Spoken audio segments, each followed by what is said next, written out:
नमस्कार, आप देख रहे हैं न्यूज़ वन इंडिया। मैं हूं आपके साथ दीपिका ओझा। आपकी योजना, आपकी सरकार, आपके द्वार कार्यक्रम के तहत झारखंड के सीएम हेमंत सोरेन इस वक्त इस कार्यक्रम में जुड़े हुए हैं, लाइव हैं। चलिए आपको सीधे गुमला लिए चलते हैं झारखंड के, जहां पर इस वक्त सीएम संबोधन कर रहे हैं। कोई चुनौती नहीं थी, कोई सुखाड़ नहीं, कोई महामारी नहीं। उस समय हमारे इस राज्य में लोग हाथ में राशन कार्ड लेकर के भूख से मर रहा था। ये स्थिति पैदा कर दी इन लोगों ने। जब राज्य के चारों तरफ से शोषण का जो दर्द का आवाज जो फूटने लगा, फिर हम लोगों ने भी इस बात से अब तय करना प्रारंभ किया कि इस वर्तमान तत्कालीन सरकार को हमें हर हाल में हटाना पड़ेगा। फिर हमने एक लंबी लड़ाई लड़ी।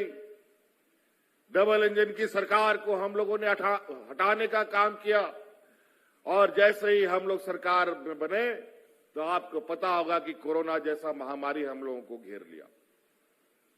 और वो एक ऐसा महामारी पूरे दुनिया में छाया कि जिसका आता पता नहीं, जिसका कोई दवा दारू नहीं। और झारखंड जैसे राज्य में तो जहां अस्पताल का हालत ठीक नहीं, जहां डॉक्टरों की संख्या का अता पता नहीं, उस राज्य के लिए तो ऐसी महामारी अभिशाप के बराबर होता है।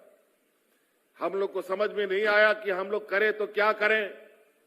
और तो और इस बीमारू राज्य से अनेकों लोग, एक नहीं, दो नहीं, लाख नहीं, लाखों लोग, 10-15 लाख लोग दूसरे राज्य में कमाने खाने के लिए जाते थे। यहां पर रोजगार भी नहीं मिलता था। मजबूरन दूसरे राज्यों में जाकर के मजदूरी खटना पड़ता था और कमाना पड़ता था। परिवारजनों को ले जाकर के भी कोई अकेले गया, कोई परिवार के साथ गया, और दूसरे राज्य में मजदूरी करके बेचारा जीवन काट रहा था। और अचानक उन दिनों लॉकडाउन का आदेश होता है, पूरा देश दुनिया खड़ा हो गया। हाट बाजार, गाड़ी मोटर सब बंद, मजदूरी तजदूरी सब, जो भी काम धाम था सब बंद। कोई कहीं किसी का ड्राइवरी खट रहा है तो उसको निकाल दिया, किसी के यहां कोई महिला झाड़ू पोछा लगा रहा है तो उसको निकाल दिया, कोई फैक्ट्री में लोग काम कर रहे हैं तो उनको निकाल दिया।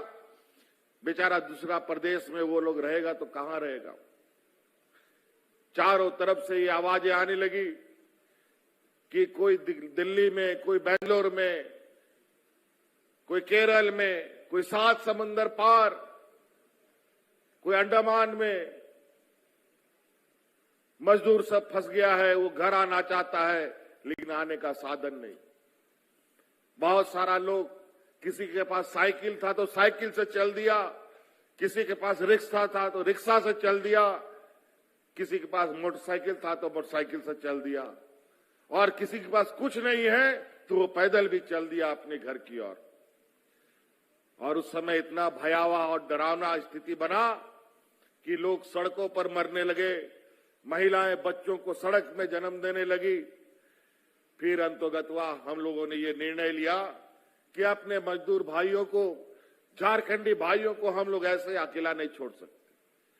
तो हम लोगों ने एड़ी चोटी एक किया, भारत सरकार से हम लोगों ने परमिशन लिया कि हमें अपने मजदूरों को लाने का परमिशन दो, नहीं तो हम अन्यथा किसी भी तरीके से अपने मजदूरों को लाने पर मजबूर होंगे। तब जाकर के हवाई जहाज से, ट्रेन से, बस से, जीप से लाद लाद के मजदूरों को हम लोगों ने घर पहुंचाने का काम किया। और तो और इतनी बड़ी महामारी में भी, जब पूर्व की सरकार में लोग, जब कोई जीवन सामान्य था उसमें लोग भूख से मरे, लेकिन इतना बड़ा महामारी हुआ, अगल बगल राज्य में जानवरों की तरह लोग मरने लगे, लेकिन हमने अपने राज्य में एक भी मजदूरों को, एक भी लोगों को भूख से मरने नहीं दिया।